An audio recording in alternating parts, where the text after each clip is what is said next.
Good morning বন্ধু বান্ধৱীসকল, আপোনালোক সকলোকে অসমীয়া ডেইলি ৰাশিফল চেনেললৈ স্বাগতম জনাইছোঁ। আজি বুধবাৰ 2025 জুলাই মাহৰ 16 তাৰিখ আৰু অসমীয়া আহাৰ মাহৰ 31 তাৰিখ। আজি তিথি ষষ্ঠী, পক্ষ কৃষ্ণপক্ষ। আজিৰ জন্মৰাশি হৈছে মীন ৰাশি। আজিৰ দিনটোত সূৰ্য উদয় হ'ব 4:44 আৰু সূৰ্য অস্ত যাব 6:13। এতিয়া আহিছোঁ ৰাশিফলসমূহলৈ। মেষ ৰাশি। মেষ ৰাশিৰ জাতক জাতিকাসকলৰ মাজৰ পৰা যিসকল লোক অফিচত অধিক সময় কাম কৰি আছিল, সিহঁত আজি শক্তিৰ নাটনিৰ লগত যুঁজি আছে। আজি সেইসকল লোক আকৌ তেনেকুৱা সমস্যাৰ পৰা জৰ্জৰিত হ'ব পাৰে। আজি বিনা কাৰণত পইচা খৰচ কৰাৰ পৰা নিজকে বচাই চলক, নহ'লে লগা সময়ত আপোনাৰ তাত পইচাৰ নাটনি হ'ব পাৰে। বহুত দিনৰ পৰা ৰৈ থকা ঘৰুৱা কামসমূহ আপোনাৰ জীৱনসংগীৰ লগত মিলি পূৰণ কৰাৰ ব্যৱস্থা কৰক। আপোনাৰ জন্মই আপোনাৰ প্ৰিয়জনৰ বাবে এই পৃথিৱীখন থকাৰ বাবে সক্ষম কৰি তোলে। এনেকুৱা মানুহৰ লগত সম্পৰ্ক স্থাপন কৰক যি ইতিমধ্যে সফলতাৰ চিৰি বগাইছে, কাৰণ এনেকুৱা ব্যক্তিৰ পৰা আপুনি ভৱিষ্যতৰ বাবে ভাল আৰু লাগতিয়াল উপদেশ লাভ কৰিব। আজি জীৱনসংগীৰ লগত সময় অতিবাহিত কৰিবৰ বাবে আপোনাৰ হাতত পৰ্যাপ্ত সময় থাকিব। আপোনাৰ মৰম চাই আপোনাৰ প্ৰেমিকা বহুত সুখী হৈ যাব। এই সময় জীৱন আপোনাক বৈবাহিক সম্পৰ্কৰ বাবে অধিক সুখ তথা আনন্দ প্ৰদান কৰিব। ৰূপৰ টুকুৰা অথবা ৰূপৰ মুদ্ৰা পকেটত সদায় ৰাখিলে আপোনাৰ ধন বৃদ্ধি হ'ব। এতিয়া আহিছোঁ বৃষ ৰাশিলৈ। বৃষ ৰাশিৰ জাতক জাতিকাসকলৰ বাহিৰত অৰ্থাৎ যেতিয়া খোলা দোকানত বহিব আপুনি খাদ্য গ্ৰহণ কৰিব, তেতিয়া বিশেষকৈ নিজৰ ওপৰত ধ্যান দিয়া প্ৰয়োজন। তথাপি কোনো কাৰণ অবিহনে চিন্তিত নহ'ব, কাৰণ অধিক মানসিক কষ্ট পাব পাৰে। আৰ্থিক সমস্যাই আপোনাৰ সৃজনাত্মক ক্ষমতাটোক অকামিলা কৰি দিছে। কাম কাজত প্ৰয়োজনতকৈ অধিক অশান্তি চলি থকাৰ বাবে পৰিয়ালৰ প্ৰয়োজন আৰু ইচ্ছাসমূহক অৱহেলা নকৰিব। অধিক যাত্ৰাই আপোনাৰ ৰোমান্টিক সম্বন্ধক অধিক বঢ়াই তুলিব। ডাঙৰ উদ্যোগপতিৰ লগত ভাগিদাৰ হ'লে আপোনাৰ ব্যৱসায়ত লাভজনক স্থিতি আহিব। অসুবিধাক দ্ৰুতভাৱে সন্মুখীন কৰাৰ আপোনাৰ ক্ষমতাই আপোনাক আজি পৰিচয় প্ৰদান কৰিব। যদি আপুনি বৈবাহিক জীৱনত বহু দীঘলীয়া সময়ৰ পৰা অসুখী হৈ আছে, তেন্তে আজিৰ দিনাখন আপোনাৰ অৱস্থা ভাল হোৱা যেন অনুভৱ কৰিব। ঘৰত পৰি থকা পুৰণি আৰু উৱলি যোৱা কিতাপবোৰ পেলাই দিলে অথবা বেচি দিলে পাৰিবাৰিক জীৱন ভালকৈ চলিব। এতিয়া আহিছোঁ মিথুন ৰাশিলৈ। মিথুন ৰাশিৰ জাতক জাতিকাসকলৰ আজি আত্মবিশ্বাস আৰু ঊৰ্জাৰ স্তৰ বাঢ়িব। আপোনাৰ সহোদৰ আজি আপোনাৰ পৰা পইচা ধাৰলৈ বিচাৰিব পাৰে। আপুনি সিহঁতক পইচাটো ধাৰত দি দিব, কিন্তু ইয়াৰ বাবে আপোনাৰ আৰ্থিক অৱস্থা বেয়ালৈ ঢাল খাব পাৰে। বন্ধু সন্ধিয়া সময়ৰ বাবে এটা ভাল পৰিযোজনা বনাই আপোনাৰ দিন আৰু সুখী কৰি তুলিব। প্ৰেমৰ এক নতুন আৱেগে আপোনাক ৰাতি শুব নোৱাৰিব। কোনো এটা বস্তু হোৱাৰ বাবে ৰখি নাথাকিব, নিজে বাহিৰত ওলাই যাওক আৰু সুযোগৰ সন্ধান কৰক। এই ৰাশিৰ ছাত্ৰ ছাত্ৰীসকলৰ আজিৰ দিনটোত পঢ়াত মনোযোগ বঢ়োৱাত সমস্যাৰ সন্মুখীন হ'ব। আজি আপোনাৰ মূল্যৱান সময় বন্ধুৰ পিছত বৰবাদ কৰিব পাৰে। জীৱনসংগীক নুসুধাকৈ কিছু পৰিকল্পনা যোজনা কৰিলে তেখেতৰ ফালৰ আপুনি ঋণাত্মক সঁহাৰি পাব পাৰে। নিজৰ সহোদৰৰ প্ৰতি মনত বেয়া ভাৱ নাৰাখিব অথবা অপশব্দ কোৱাৰ পৰা বাচক, তেতিয়াহ'লে আপোনাৰ আৰ্থিক স্থিতি ভাল হ'ব। এতিয়া আহিছোঁ কৰ্কট ৰাশিলৈ। কৰ্কট ৰাশিৰ জাতক জাতিকাসকলৰ বেলেগৰ লগত সুখৰ আদান প্ৰদান কৰিলে আপোনাৰ স্বাস্থ্য আৰু অধিক উজ্জ্বল হ'ব। আজিৰ দিনটো ইমান লাভদায়ক নহ'ব, এইবাবে আপুনি নিজৰ পইচাৰ ওপৰত চকু দিয়া উচিত আৰু প্ৰয়োজনতকৈ অধিক খৰচ কৰা উচিত নহ'ব। ঘৰৰ পৰিৱেশত অলপ সালসলনি কৰাৰ আগতে গোটেই পৰিয়ালৰ মতামত জানি লোৱাৰ চেষ্টা কৰক। আপোনাৰ প্ৰিয়জনৰ মন বেয়া হোৱা স্বত্বেও তেখেতক নিজৰ প্ৰেমৰ অনুধাৱন কৰাই থাকক।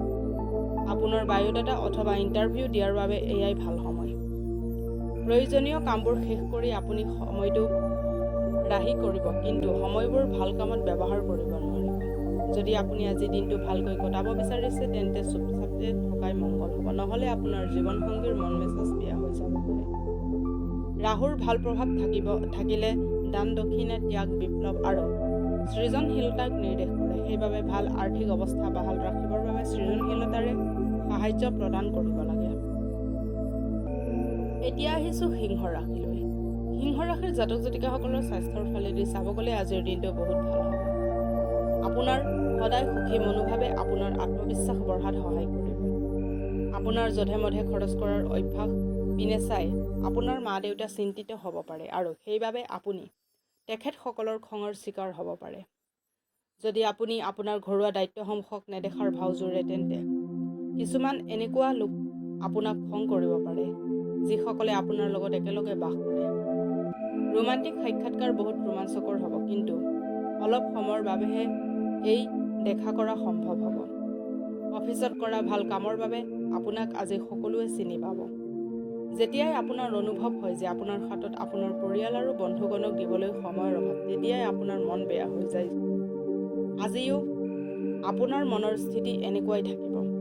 আপোনাৰ জীৱনসংগীৰ আবদাৰবোৰে আপোনাক অশান্তি প্ৰদান কৰিব পাৰে। প্ৰেমৰ সম্পৰ্ক অধিক মজবুত কৰিবৰ বাবে প্ৰেমিকাক বা প্ৰেমিকক নীলা ৰঙৰ ফুল উপহাৰ হিচাপে দিব পাৰে। এতিয়া আহিছোঁ কন্যা ৰাশিলৈ। কন্যা ৰাশিৰ জাতক জাতিকাসকলৰ শাৰীৰিক অৱস্থা ভাল কৰিবৰ বাবে সুষম আহাৰ গ্ৰহণ কৰক। যিসকল লোকে আজি পৰ্যন্ত পইচা বিনা কাৰণত খৰচ কৰিছিল, সিহঁতে আজি পইচাৰ মূল্য বুজি পাব। যেতিয়া সিহঁতক পইচাৰ আৱশ্যকতা হ'ব, কিন্তু সিহঁতৰ তাত পৰ্যাপ্ত পৰিমাণৰ অৰ্থ নাথাকিব। আপোনাৰ পৰিয়ালৰ লগত ৰুক্ষ ব্যৱহাৰ নকৰিব। এই ব্যৱহাৰে পাৰিবাৰিক শান্তি ভংগ কৰিব পাৰে। প্ৰেমৰ এক নতুন আৱেগে আপোনাক ৰাতি শুব নোৱাৰিব। অফিচত কোনোবাই আপোনাক কিছু বঢ়িয়া খবৰ অথবা সংবাদ দিব পাৰে। কাকো অৱগত নকৰাকৈ আপুনি আজি নিজকে সময় দিবলৈ ঘৰৰ পৰা বাহিৰলৈ গুচি যাব। আপুনি অকলেতো থাকিব, কিন্তু মন শান্ত নহ'ব। মনত আজি বহুত চিন্তা অগা-দেৱা কৰি থাকিব। আপোনাৰ জীৱনলগৰীৰ লোকচানৰ বাবে আপুনি বহুত চিন্তিত থাকিব, কিন্তু তেখেতে আপোনাৰ বাবে কিছু বঢ়িয়া কাম কৰিব পাৰে। দেহাত ভিন্ন ৰঙৰ দাগ থকা কুকুৰ ঘৰত ৰাখি পালন কৰিলে স্বাস্থ্যৰ উন্নতি হ'ব। এতিয়া আহিছোঁ তুলা ৰাশিলৈ। তুলা ৰাশিৰ জাতক জাতিকাসকলৰ ভাল লগা কিবা পঢ়ি মগজুৰ ব্যায়াম কৰিব। নিজৰ বাবে পইচা জমা কৰাৰ দীৰ্ঘদিনীয়া সপোন আপোনাৰ পূৰণ হ'ব, লগতে উচিত মূল্যৰ ধন জমা হ'ব। আপোনাৰ সন্তান আপোনাক ঘৰুৱা কাম কাজত সহায় কৰিব। প্ৰেমৰ শক্তিয়ে আপোনাক প্ৰেম কৰাৰ এক কাৰণ দিব। কাৰ্যালয়ৰ সকলো মানুহ আপোনাৰ পক্ষত থকা যেন মনত অনুভৱ হ'ব। ঘৰৰ সদস্য এজনে আপোনাৰ লগত সময় অতিবাহিত কৰিব পাৰে। সেইবাবে আপোনাৰ সময় অলপ অপচয় হ'ব। আপোনাৰ জীৱনসংগী জ্ঞাত নোহোৱাকৈ আপোনাৰ বাবে তেনেকুৱা কাম কৰিব পাৰে, যি কথা আপুনি কেতিয়াও পাহৰিব নোৱাৰিব। ভাল কেৰিয়াৰ গঢ়িবৰ বাবে ঘৰৰ মাজমজিয়াত থকা কেঁচা ঠাইডোখৰত তুলসী গছ ৰুই তাৰ প্ৰতিপালন কৰক। এতিয়া আহিছোঁ বৃশ্চিক ৰাশিলৈ। বৃশ্চিক ৰাশিৰ জাতক জাতিকাসকলৰ নিজৰ ব্যক্তিত্বক বিকশিত কৰিবৰ বাবে গভীৰভাৱে চেষ্টা কৰক। যিসকল লোকে নিজৰ আত্মীয় অথবা ঘনিষ্ঠ বন্ধুৰ লগত ব্যৱসায় কৰি আছে, আজি সিহঁতে ভাবি চিন্তি পদক্ষেপ লোৱাটো জৰুৰী, নহ'লে আৰ্থিক লোকচান হোৱাৰ আশংকা আছে। ঘৰত বহুত দিনৰ পৰা পেলাই থোৱা কাম আজি অলপ সময়লৈ সম্পূৰ্ণ কৰিব পাৰিব। সতেজ ফুলৰ দৰে আপোনাৰ প্ৰেমতো সতেজতা বাহাল ৰাখক। যদি আপুনি এদিনৰ বাবে ছুটি ল'ব বিচাৰে, তেন্তে চিন্তা নকৰিব। আপোনাৰ অনুপস্থিতিত সকলো কাম ভালভাৱে চলিব, আৰু যদি হঠাৎ কিবা অসুবিধাও আহি পৰে, তেন্তে আপুনি সোনকালে আহি সেই সমস্যা সমাধান কৰিব পাৰে। আপুনি এই কথা সদায় মনত ৰখা উচিত যে ভগৱান অথবা আল্লাহ তাৰেই সহায় কৰে, যি নিজৰ সহায় নিজে কৰিব জানে। আপুনি অনুভৱ কৰিব যে বিয়াৰ সময়ত কৰা সকলো প্ৰতিশ্ৰুতি সঁচা হয়। আপোনাৰ জীৱনৰ লগৰীয়ে আপোনাৰ প্ৰকৃত প্ৰেয়সী। সুগন্ধিত বস্তুৰ প্ৰয়োগ কৰিলে স্বাস্থ্যৰ পক্ষে লাভ হ'ব। এতিয়া আহিছোঁ ধনু ৰাশিলৈ। ধনু ৰাশিৰ জাতক জাতিকাসকলৰ আজি কোনো সমস্যা আৰু মতভেদৰ সন্মুখীন হোৱাৰ সম্ভাৱনা আছে, যাৰ ফলত আপুনি অস্থিৰ অনুভৱ কৰিব। আজি আপুনি আপোনাৰ সেইবোৰ আত্মীয়ক পইচা ধাৰে দিব নালাগে, যিয়ে আপোনাক আগৰ ধাৰে লোৱা পইচাই ঘূৰাই দিয়া নাই। জীৱনসংগী আৰু সন্তানৰ পৰা অতিৰিক্ত স্নেহ আৰু সহযোগ প্ৰাপ্তি কৰিব। আপোনাৰ বন্ধুৰ লগত বহুত দিনৰ পিছত লগ কৰাৰ ভাৱনাই আপোনাৰ হৃদয়ত সুখৰ লহৰ আনিব পাৰে। আজি আপোনাৰ ধন তথা সম্পত্তি বৃদ্ধি কৰিবৰ বাবে ক্ষমতা আৰু জ্ঞান দুয়োটাই থাকিব। গধূলি সময়ত আজি আপুনি কোনোবা ঘনিষ্ঠৰ সময় অতিবাহিত কৰিব যাব পাৰে। এই সময়ত আপুনি তেখেতৰ কথাত বেয়া পাব পাৰে আৰু তেতিয়াই উলটিব পাৰে। আজি দিনটো আপোনাৰ আৰু জীৱনসংগীৰ মাজত আত্মীয়তাপূৰ্ণ কথা কোৱাৰ বাবে সঠিক সময়। গোটা হালধি প্ৰবাহিত পানীত অৰ্পণ কৰিলে শৰীৰৰ বাবে ভাল হ'ব। এতিয়া আহিছোঁ মকৰ ৰাশিলৈ। মকৰ ৰাশিৰ জাতক জাতিকাসকলৰ মানসিক স্পষ্টতাৰ বাবে ভ্যাম আৰু নিৰাশাৰ পৰা বাচি থকাৰ চেষ্টা কৰক। আৰ্থিকভাৱে আজি আপুনি সবল থাকিব। গ্ৰন্থ আৰু নক্ষত্ৰৰ উপস্থিতিয়ে আপোনাক আৰ্থিক উপাৰ্জনৰ বহুত বাট দেখুৱাব। আপোনাৰ মা দেউতাৰ স্বাস্থ্যৰ চিন্তা আৰু ভয়ে আপোনাৰ অশান্তিৰ কাৰণ হ'ব পাৰে। কোনোৱে আপোনাৰ প্ৰেমৰ পৰা দূৰত ৰাখিব নোৱাৰে। নিৰ্ণয় লোৱা সময়ত আপোনাৰ অসংভাৱক মাজত আহিব নিদিব। আপোনাৰ কনিষ্ঠ সহকৰ্মীৰ কথাত মনোযোগ দিব। আপোনাৰ কথা পতাৰ বা ভাৱ ব্যক্ত কৰাৰ শৈলী বহুত প্ৰশংসনীয় হ'ব। আপুনি বৈবাহিক জীৱন সম্বন্ধীয় কৌতুক ছ'চিয়েল মিডিয়াত পঢ়ি হাঁহি থাকিব, কিন্তু আজি যেতিয়া আপোনাৰ বৈবাহিক জীৱনৰ লগত জড়িত কিবা ভাল লগা বস্তু আপোনাৰ সন্মুখত আহিব, তেতিয়া আপুনি ভাবুক হৈ পৰিব পাৰে। মটীয়া ৰঙৰ গাই গৰুক ঘেঁহু, বাজৰা আৰু গুৰ খোৱালে পাৰিবাৰিক সুখ শান্তি বাহাল থাকিব। এতিয়া আহিছোঁ কুম্ভ ৰাশিলৈ।